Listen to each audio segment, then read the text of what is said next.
Bahagia itu hanya kita dapatkan kalau kita ini ada hubungan dengan Allah Subhanahu wa Ta'ala. Orang yang beriman, ini yang pertama. Kalau orang punya iman, insya Allah dia baru seperempat. Seperempat dia bahagia, 3/4 masih sengsara. Ya kan? Yang kedua, wa amilu sholihat, dan beramal soleh.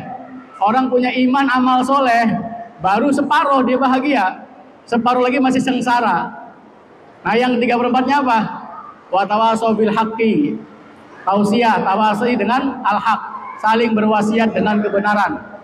Dan yang terakhirnya wa tawasau bis sabri, saling berwasiat dalam kesabaran. Ke ladang, ke pabrik, kilang. Tujuannya apa? Intinya mereka ingin bahagia dalam hidupnya. Semua orang tidak ada yang ingin sengsara. Semua orang pasti ya kan ingin bahagia dalam kehidupannya. Ada yang berdagang, ada yang bertani, ya kan ada yang kerajinan tangan, macam-macam. Tujuannya apa? Ia ingin bahagia dalam hidupnya. Padahal kebahagiaan itu kalau hanya dengan perkara dunia, maka selamanya tidak akan kita dapatkan. Kebahagiaan tidak ada dalam toko kita, dalam kantor kita, dalam sawah kita, tidak ada. Kebahagiaan itu adanya kalau kita mau menghubungkan diri kita dengan Allah Subhanahu wa Ta'ala. Kadang orang salah salah keyakinan gitu kan. Disangkanya kalau dia punya kebendaan, punya segalanya, maka dia akan bahagia. Tidak. Jangan kita sekelas Qarun yang banyak hartanya sekalipun, yang kunci gudangnya tidak bisa dibawa kecuali oleh para algojo, saking banyaknya. Yang kata Allah, wa inna mafatihahu latanu bil usbati ulil quwwah. Ini baru kunci gudangnya, hanya bisa diangkat oleh orang-orang yang kuat. Tetap dia tidak mendapatkan kebahagiaan. Bahkan fakhosafna bihi wa bidaril ardh. Kami tenggelamkan dia beserta rumahnya ke bumi. Gak ada kebahagiaan. Fir'aun, raja besar, yang dia punya kerajaan Mesir, pasukan banyak, senjata pun banyak, komplit, tidak ada kebahagiaan. Maka dia mengatakan alaysa li mulku Misr wa hadhil anharu tajri min tahti. Bukankah saya yang punya kerajaan Mesir dan ini sungai Nil mengalir di bawah kaki saya. Jangan masuk ke kerajaannya, diisi dengan jutaan ikan, tetap dia tidak mendapatkan kebahagiaan. Fir'aun orang yang sengsara. Jadi intinya bahagia itu hanya kita dapatkan kalau kita ini ada hubungan dengan Allah Subhanahu wa Ta'ala. Sebetulnya jelas, sering kita baca suratnya, ada surat Al-Asr. Surat Al-Asr itu surat termasuk paling pendek. Ayatnya ada 3 ayat, ya kan? Allah mengatakan wal 'asr innal insana lafi khusr. Wal 'asr, Allah bersumpah demi masa, demi waktu. Innal insan, sesungguhnya manusia semuanya. Ya kan ada alif lam, bisa mana istighraq. Semua manusia tanpa terkecuali, laki, perempuan, tua, muda, besar, kecil, orang kota, orang desa, pejabat, rakyat, jelata, semua lafi khusrin, dalam kerugian. Semuanya merugi, tidak ada yang beruntung. Semuanya rugi kata Allah, ya kan? Kecuali kata Allah kecualikan hanya 4 orang saja. Illal ladzina amanu wa amilus sholihat wa tawashaw bil haqqi wa tawashaw bis sabri. Kecuali orang yang beriman, ini yang pertama. Kalau orang punya iman, insya Allah dia baru seperempat. Seperempat dia bahagia, 3/4 masih sengsara. Ya kan? Yang kedua, wa amilu sholihat, dan beramal soleh. Orang punya iman, amal soleh, baru separuh dia bahagia, separuh lagi masih sengsara. Nah yang 3/4-nya apa? Wa tawasau bil haqqi, tausiah, tawasi dengan al-haq, saling berwasiat dengan kebenaran.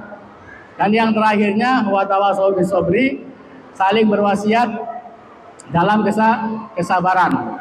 Di dakwah sabar, baru kita mendapatkan kebahagiaan daripada Allah Subhanahu wa Ta'ala.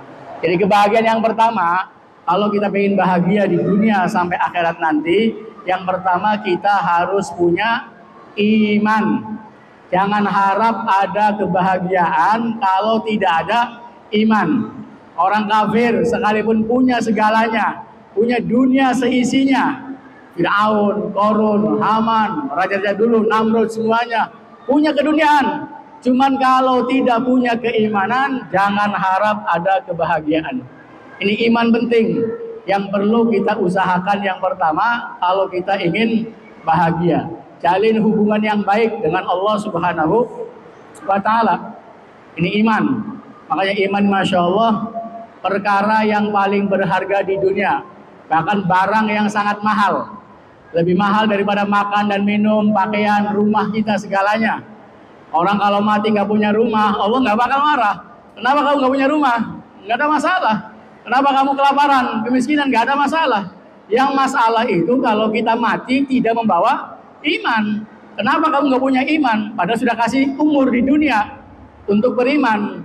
Jadi iman ini, masya Allah, sudah Allah bekali semua manusia dari alam arwah. Dari alam arwah sudah Allah ambil persumpahan. Tiap manusia diambil sumpah oleh Allah Subhanahu wa Ta'ala. Ketika di alam arwah itu, semua Allah tanya roh-roh itu, muslim maupun kafir. Dulu roh nggak ada yang kafir, semuanya muslim. Jadi kan ketika Allah mengeluarkan anak cucu Adam dari tulang sulbi mereka, Allah tanya, alastu bi rabbikum, bukankah aku ini Rob kalian? Semua manusia tanpa terkecuali, tidak ada yang mengingkari keesaan Allah Subhanahu wa Ta'ala. Kata mereka, qalu bala syahidna. Bala syahidna, ya Allah, ya kami mengakui, kami bersaksi engkau adalah Rob kami. Tidak ada bayi kafir, tidak ada bayi yang kafir. Makanya Rasul mengatakan, kullu mauludin yuladu alal fitrah. Semua bayi lahir di atas fitrahnya. Mereka mengesahkan Allah, beriman kepada Allah. Kalau bayi itu dibiarkan di hutan sendiri, tidak terkena kehidupan manusia lainnya, sendiri saja di hutan, insya Allah dia akan menjadi orang yang beriman dengan fitrahnya, dengan fitrahnya.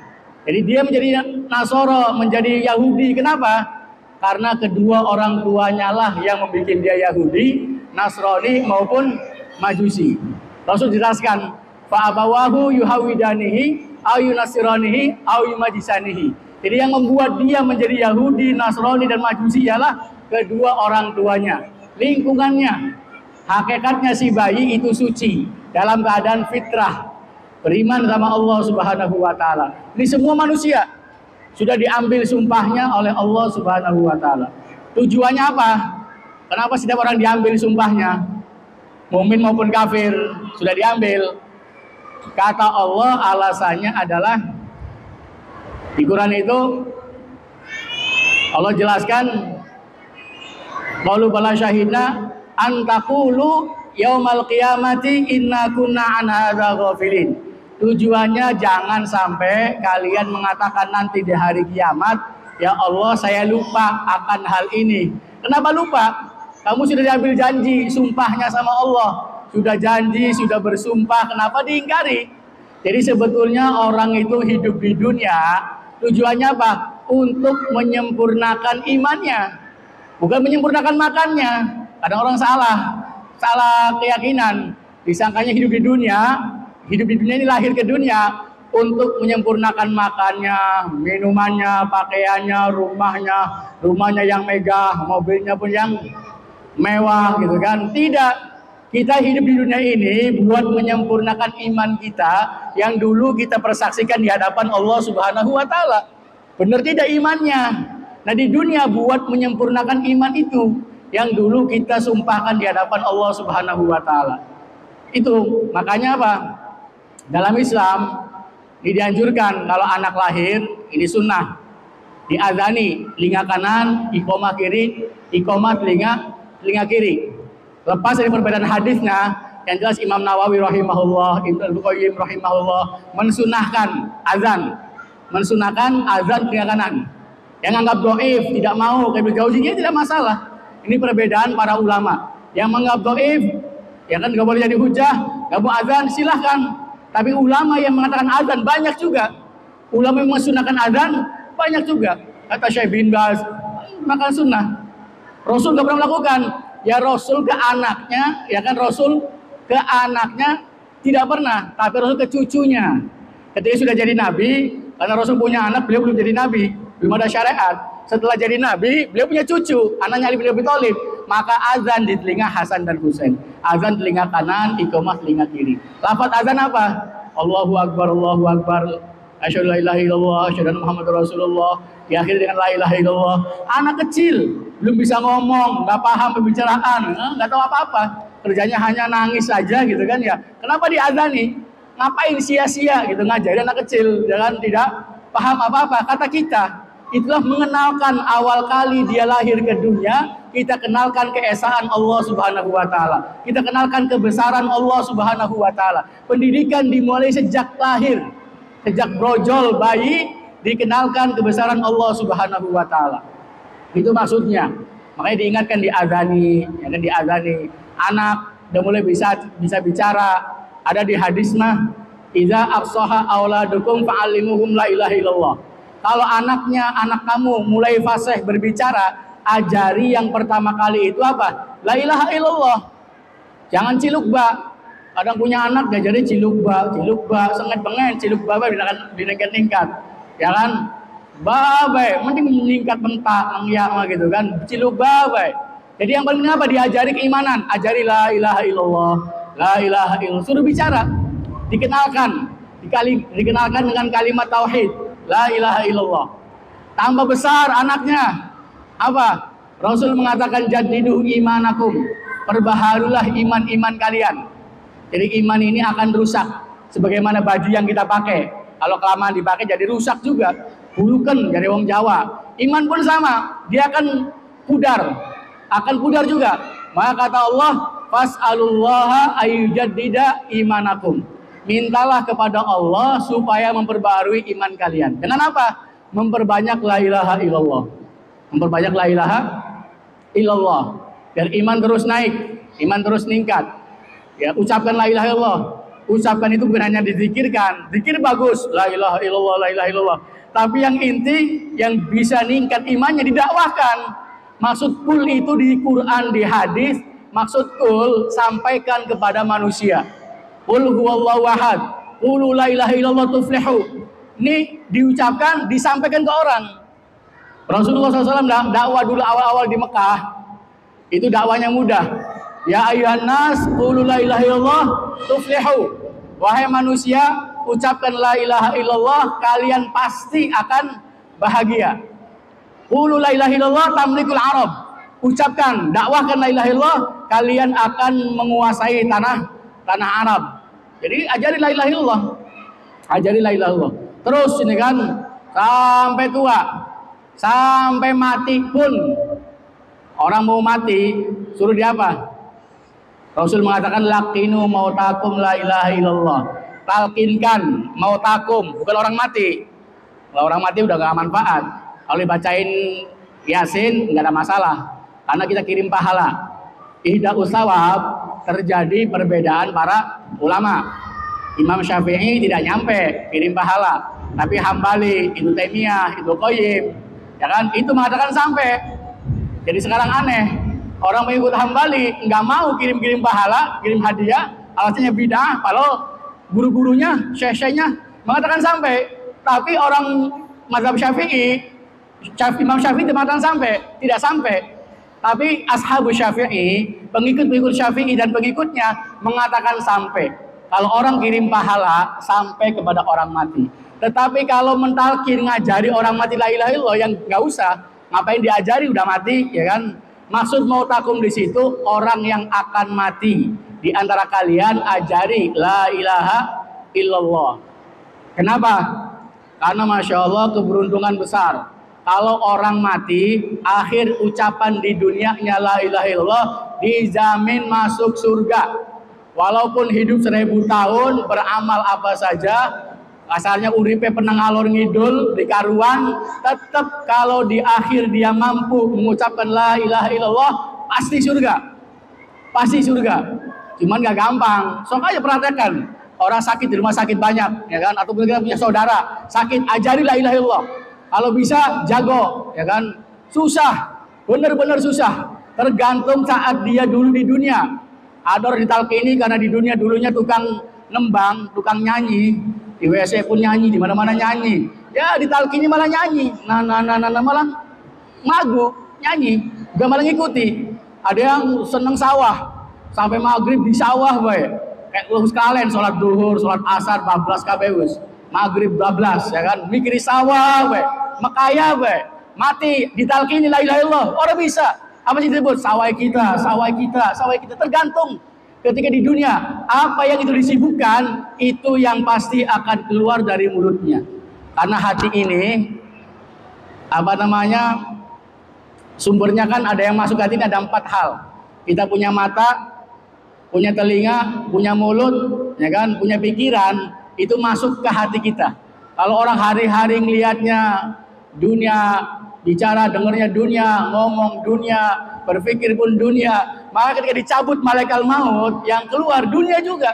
Ketika diperas hatinya, yang keluar dunia juga. Tapi kalau orang hari-hari sibuk ibadah kepada Allah Subhanahu wa taala, dia beriman sama Allah Subhanahu wa taala, cabut nyawanya, yang keluar adalah kalimat-kalimat keimanan. Lihat para sahabat kalau meninggal, Masya Allah, bukan la ilaha illallah lagi. Ada orang dakwah, nasihati orang, berwasiat lain sebagainya. Kenapa? Karena itulah hidup, awal mereka hidup. Jadi beruntung kalau orang itu meninggal, akhir ucapannya di dunia la ilaha illallah.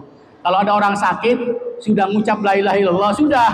Jangan diajari lagi, cukup. Ya kan nanti kalau ngomong-ngomong lainnya, baru diajari kalimat la ilaha illallah. Intinya, yang terakhir dia ucapkan di dunia, la ilaha illallah. Itu keberuntungan.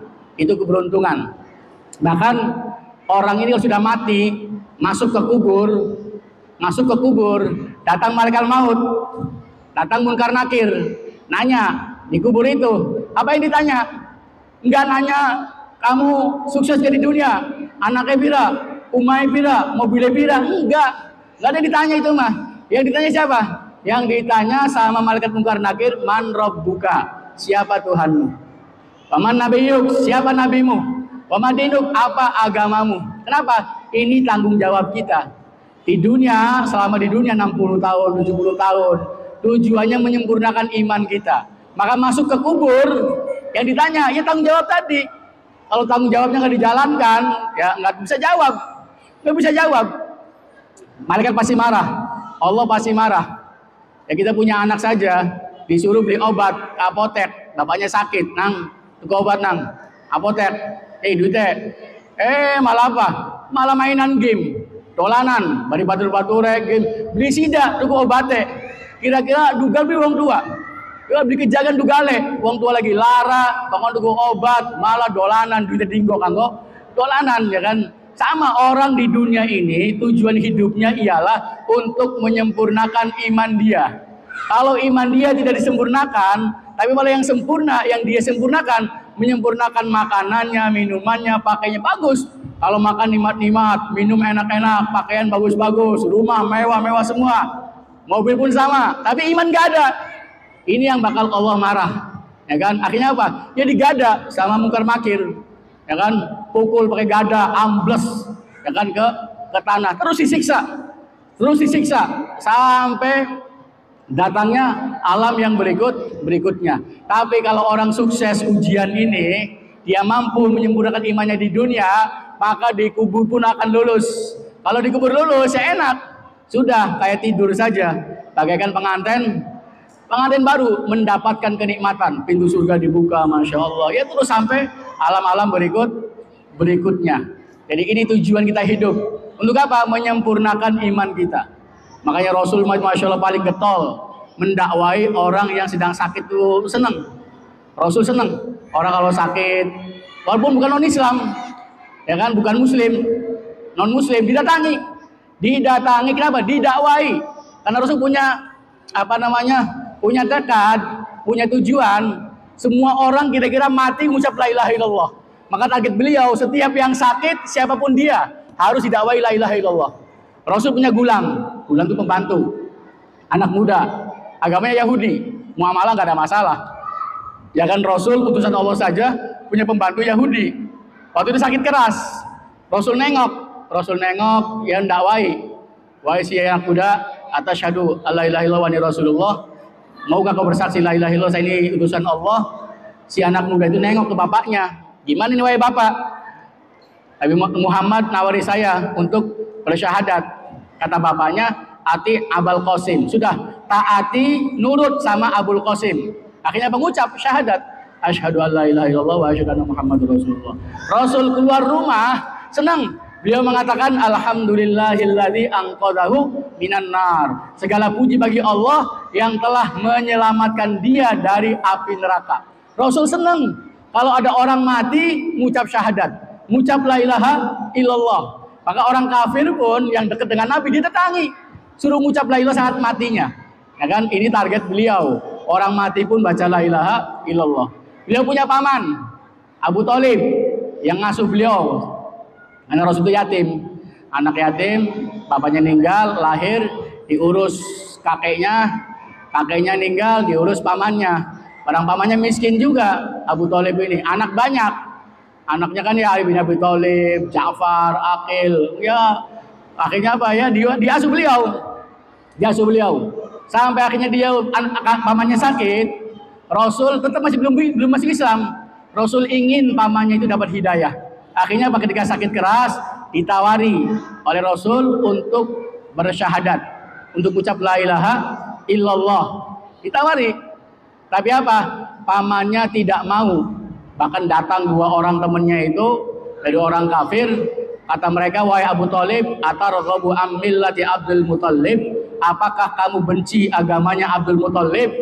Akhirnya apa? Dia lebih milih agama bapaknya Abdul Muthalib. Akhirnya dia mati kafir. Rasulnya sedih.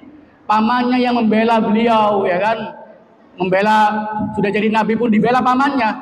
Orang kafir mau mencelakai beliau, pamannya yang terdepan menghalangi tersebut. Makanya ketika meninggal pamannya, Rasul disebut dengan apa? Tahun kesedihan, Amul Huzni.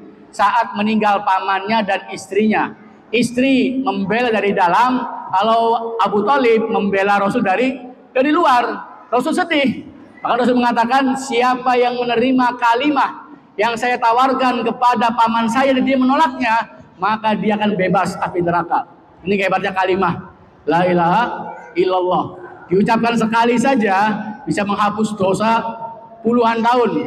Orang maksiat kafir puluhan tahun, akhir hayat diucap la ilaha illallah, hapus semua dosanya, masuk surganya Allah Subhanahu wa taala. Tapi sayang pamannya nggak mau mengucap la ilaha illallah. Tapi Rasul kasihan, mintakan ampun ya, ditegur nggak boleh. Ya kan, bahkan Allah tegur, innaka la tahdi man ahbabta walakin Allah yahdi may yasha.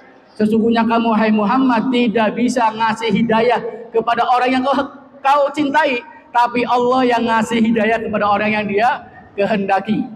Ya kan? Tapi alhamdulillah ini Abu Thalib diberi syafaat oleh Nabi itu, dikasih sendal oleh Nabi, terompah.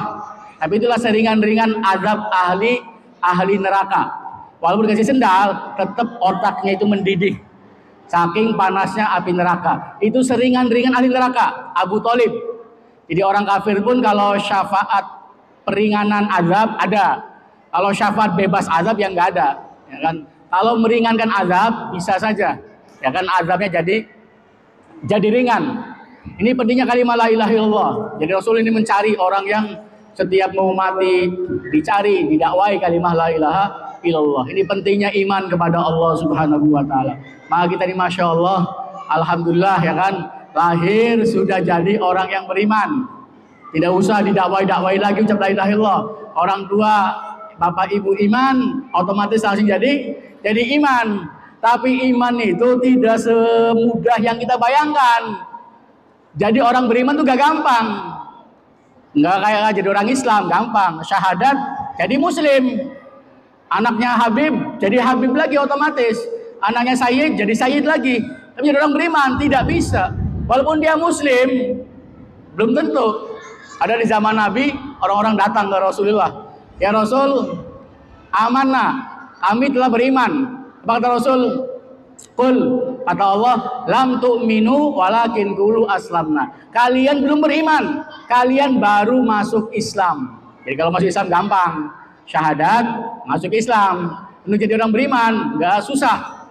Setiap orang beriman pasti Islam, tapi orang Islam belum tentu beriman. Kita pun Allah alam iman kita ini diterima tidak sama Allah Subhanahu wa taala. Karena banyak orang yang imannya diingkari. Banyak. Wa minan nasi may yaqulu amanna billahi wal yawmil akhir wa ma hum bimumin. Di antara manusia ada yang mengatakan kami beriman pada Allah dan hari akhir. Apa kata Allah? Wa ma hum bimuminin. Mereka tidak beriman. Allah nafikan. Mereka tidak beriman. Mereka bukan orang beriman. Hati-hati. Wa ma yu'minu aktsaruhum billah illa wa hum musyrikun. Tidaklah beriman kebanyakan manusia kecuali apa? Mereka musyrik kepada Allah Subhanahu wa taala. Imannya tercampuri dengan kesyirikan. Karena kalau iman tercampuri dengan kesyirikan, maka imannya pun tidak diterima. Harus iman benar-benar yang bersih. Alladzina amanu wa lam yalbisu imanahum bidzulmin ulaika lahumul amnu wa hum muhtadun. Orang beriman yang tidak mencampur adukan imannya dengan kezaliman, maksudnya kesyirikan. Sahabat ngerasa pernah keberatan. Ya Rasul, siapa orangnya yang beriman yang tidak berbuat zalim? Kita semua pasti berbuat zalim. Kadang nyakiti teman, kawan, tetangga dan sebagainya, zalim ke anak, istri, ini pasti. Kata Rasul, bukan zalim itu yang dimaksud.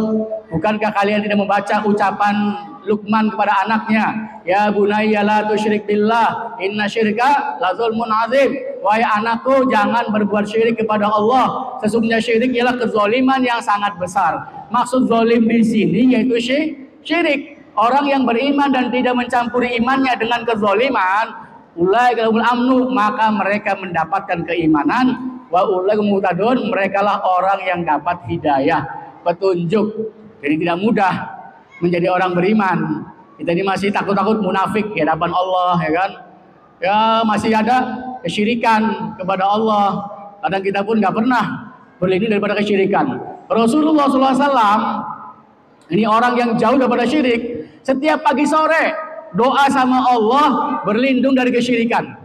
Allahumma inna na'udzubika min an nusyrika bika syai'an na'lamu wa nastaghfiruka lima la na'lamu. Ya Allah, kami berlindung kepada Engkau dari berbuat syirik yang kami ketahui atau tidak kami ketahui. Rasul saja masih berlindung daripada kesyirikan. Padahal beliaulah pembawa risalah tauhid. Beliaulah imam tauhid kita, tapi masih berlindung daripada kesyirikan. Bahkan masih diancam oleh Allah. Lain asyrakna la yahbatunna amaluk. Hai Muhammad, kalau kau syirik, hapus amalan kamu. Kita pun diancam juga. Lain asyraku la habitu anhum ma kanu ya'malun. Kalau mereka berbuat syirik, habis semua amal mereka. Ini kadang iman ini susah. Jadi orang beriman itu betul-betul susah. Iman tapi munafik. Kadang iman juga, tapi tadi masih ada kesyirikan. Harus betul-betul. Bahkan iman kita ini akan diterima oleh Allah Subhanahu wa taala kalau iman kita ini standarnya sudah seperti imannya para sahabat. Bisa nggak? Kalau kayak sahabat, baru diterima iman kita. Kalau belum, jangan harap diterima imannya oleh Allah Subhanahu wa taala. Allah mengatakan, "Fa in amanu bimitsli ma amantum bih faqad ihtadaw." Kalau mereka beriman seperti iman kalian, hai para sahabat, baru mereka dapat hidayah. Maknanya iman kita kalau belum seperti imannya para sahabat, siapapun mereka, kalau Abu Bakar, Umar, Utsman, Ali, wah berat. Itu kelas sahabat-sahabat besar. Bilal, sahabat besar juga. Sahabat yang terendah sekalipun bisa tidak. Kalau bisa seperti imannya para sahabat, baru iman kita ini dianggap oleh Allah. Baru kita dapat hidayah. Kalau belum seperti mereka, iman kita masih ditolak oleh Allah Subhanahu wa taala. Jadi iman yang diterima itu imannya para sahabat. Imannya sahabat dibela oleh Allah Subhanahu wa taala. Kadang orang sahabat itu di mata orang kafir zaman dulu dibilangnya ini orang-orang bodoh. Orang-orang bodoh. Wa idza qila lahum aminu kama amanan nas qalu anu'minu bihi kama amanas sufaha ala innahum humus sufaha walakin la ya'lamun. Apabila dikatakan kepada mereka, berimanlah kepada Allah sebagaimana berimannya manusia, yaitu para sahabat. Kata orang kafir, qalu anu'minu bihi kama amanas sufaha. Apakah kami beriman sama Nabi kepada Allah sebagaimana imannya orang-orang bodoh? Sahabat di mata orang-orang kafir di zaman dulu, di mata Abu Lahab, Abu Jahal, Walid bin Mughirah, ini orang-orang bodoh semuanya.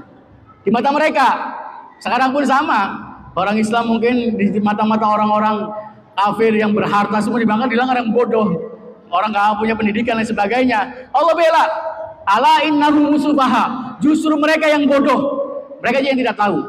Allah bela imannya para sahabat. Kenapa? Imannya sudah diterima oleh Allah Subhanahu wa taala. Bahkan jadi standar barometer iman kita. Kalau kita iman pengen diterima, ya beriman seperti para sahabat. Masya Allah, iman sahabat itu ya, kita ini belum ada apa-apanya gitu kan. Kalau sahabat itu Masya Allah, ada seorang sahabat namanya itu, saya lupa namanya siapa sahabat itu. Ya Allah, Malik bin Huwairis atau Huwairis apa? Atau Huwairis bin Malik. Ketika ditanya Rasul, wahai sahabat Malik bin Huwairis, kaifa asbahta? Bagaimana kamu berbagi-bagi? Asbahtu mu'minan billah. Saya berbagi-bagi beriman kepada Allah dengan benar. Kata Rasul, likulli haqqin haqiqah. Wa ma haqiqatu dzalik? Setiap hak itu ada hakikahnya. Apa hakikat ucapan kamu? Saya beriman dengan sebenarnya kepada Allah Subhanahu wa taala. Maka beliau mengatakan, azaftu nafsi anid dunya. Saya telah jauhkan diriku ini dari perkara dunia. Wa ashartu laili, saya begadang di malam hari, enggak tidur, baca Quran, tahajud di malam hari. Wa azbatu nahari, saya haus-haus di siang hari, berpuasa. Wahai Rasul, ya kan? Wa ka'anni anzur ila ahli jannah yatazawaru fiha. Saya itu seakan-akan melihat ahli surga saling berziarah di antara mereka. Wa ka'anni asma suwa ahli nar, dan seakan-akan saya ini mendengar jeritan ahli neraka. Kayak hidup nih mendengar jeritan ahli neraka. Maka kata Rasul, anta mu'min nuwira qalbuh. Engkau seorang beriman yang diberikan cahaya hatinya oleh Allah Subhanahu wa taala. Karena orang beriman pasti dia dapat hidayah. Wa may yu'min billah yahdi qalbah. Orang beriman sama Allah, Allah tunjuki hatinya. Allah tunjuki hati. Itulah seimannya sahabat. Jadi akhirat di depan mata. Hari ini kita akhirat boro-boro depan mata. Kadang ngaji tentang surga, baca Quran tentang surga, tentang neraka, enggak bisa menghadirkan. Enggak bisa perasaan menghadirkan surga dan neraka. Masih jauh dengan para sahabat Nabi Shallallahu alaihi wasallam. Ya kan? Kadang kita sama Quran saja masih kurang yakin. Masih kurang percaya dengan Al-Quran. Sahabat itu Masya Allah percaya sekali. Sahabat Abu Hurairah, ada orang sakit itu, ya kan, datang ke dia. Wahai sahabat, ini ada orang sakit perut. Kata beliau, isqihi asalan, kasih dia minum madu. Kasih dia minum madu. Dikasih madu, mencret. Gimana ini? Dikasih madu mencret, sudah isqihi asalan. Dikasih minum madu ditambah mencret, bagaimana? Isqihi asalan 3 kali, kasih dia minum madu. Masih mencret juga. Maka kata beliau, shadaqallah wa kadzaba batnuk. Maha benar Allah dan bohong perut saudaramu itu. Perut kamu yang bohong. Kenapa? Allah dalam Quran berfirman, yakhruju min butuniha syarabun mukhtalifun alwanu fihi shifaa'un linnas. Keluar dari perut lebah minuman yang bermacam-macam warnanya. Dalam minuman itu ada obat bagi seluruh manusia. Allah katakan madu itu obat, tapi jangan madu palsu, madu asli. Madu palsu mah jelas gula, malah penyakit gitu kan. Ini madu asli. Kata Allah ini obat. Kalau nggak sembuh, Allah yang benar, Allah nggak mungkin dusta. Perut kamu aja yang bohong, dusta. Ini hebatnya para sahabat. Dia dustakan perut saudaranya, tidak mendustakan Allah Subhanahu Wa Taala. So, kalau kita begitu, wah Quran nih nggak bener, ragu saya sama Quran, apa ini firman Allah, malah kita mendustakan Quran, waliyadzubillah. Kadang masih muslim, kita ngaku muslim, beriman sama kitab Allah, orang tidak percaya dengan isi Al-Quran. Sahabat tidak, sahabat percaya. Bahkan ada kisah dulu itu, jadi zaman dulu, zaman Rasul itu ada 2 negara besar, Romawi, Persia. Sering perang juga, cuman Persia sering menang daripada Romawi. Persia sering menang daripada Romawi. Karena Romawi mah kayak ahlu kitab, orang Islam. Makanya orang Islam belanya Romawi. Kalau orang kafir, musyrik Mekah, belanya Persia. Karena sama-sama nyembah berhala. Jadi kalau mereka menang, ngejek orang Islam. Tuh orang Islam tuh, kamu pegang Alkitab, mana hebatnya Alkitab? Orang nyembah patung juga bisa menang, dibantu gitu kan dengan patungnya, berhalanya, ya begitu. Akhirnya tiba-tiba apa? Suatu ketika turun ayat yang mengatakan alif lam mim gulibatir rum fi adanal ardi wa hum min ba'di ghalabihim sayaghlibun. Romawi dikalahkan, tapi insya Allah setelah kekalahan mereka akan menangkan daripada orang Persia. Fi bid'i sinin, dalam hitungan bid'i sinin. Bid'i itu dalam bahasa Arab antara 3 sampai 9. Insya Allah dalam 3 sampai 9 tahun akan menang orang Romawi daripada Persia. Orang kafir Mekah itu ngejek Ubay bin Khalaf, ngomong ke Abu Bakar, Abu Bakar, tuh teman kamu Muhammad tuh turun ayat katanya kan, yang bilang Romawi pasti menang dalam 9 tahun. Ini ngaco, orang bego. Sampai 50 tahun, 100 tahun pun gak bakal menang namanya Romawi sama Persia. Akhirnya, ayo kita taruhan. Ayo kata Abu Bakar, taruhan. Taruhan berapa? 10 ekor unta. Sampai ditambah. Akhirnya kata Ubay, tentukan berapa tahun kamu pasti menang. Kata Abu Bakar, 6 tahun. Kita pasti menang, Romawi pasti menang. Akhirnya apa? Taruhan. Waktu itu belum haram. Akhirnya datang ke Rasul, diceritakan sama sahabatnya juga. Kata sahabat, hai Abu Bakar, kenapa nggak 7 tahun? Kenapa 6? Tambah lagi. Akhirnya kata Rasul, hai Abu Bakar, sudah tambah taruhannya, tambah tahunnya, tambah taruhannya. Sampai taruhan 100 ekor unta. Sampai tambah masa 10 tahun. Kata Nabi, sampai 10 tahun, jangan 6 tahun, sampai 10 tahun. Sepakat tambah lagi sama orang kafir. Orang kafir merasa pasti menang. Ternyata tahun depan, tahun berikutnya, tahun ke-7, benar-benar Persia kalah sama Romawi. Maka apa orang Islam senang, orang kafir kecewa. Bahkan tadi kan kalah taruhan ratusan ekor unta. Bahkan sebagian banyak orang-orang kafir yang masuk Islam pada tahun tersebut. Kenapa? Terbukti apa yang disampaikan oleh Al-Quran yang turun kepada Nabi Muhammad SAW. Ini keyakinan para sahabat. Kalau Allah bilang fi bid'i sinin, nggak mungkin dusta, tidak mungkin dusta. Dan Allah jelaskan fi adnal ardi, itu kalahnya di tanah yang paling rendah. Memang paling rendah. Saat itu Romawi kalah di tanah laut merah, tanah paling rendah, makanya asin, ya kan?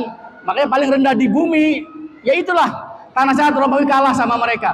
Jadi apa yang disampaikan oleh Allah Subhanahu Wa Taala tidak mungkin dusta. Semua pasti benar. Dan itu yang harus kita belajar. Iman kepada kitab Allah Subhanahu Wa Taala. Kita belum nyampe. Kalau para sahabat, masya Allah, mereka yakin dengan sabda Rasulullah Sallallahu Alaihi Wasallam.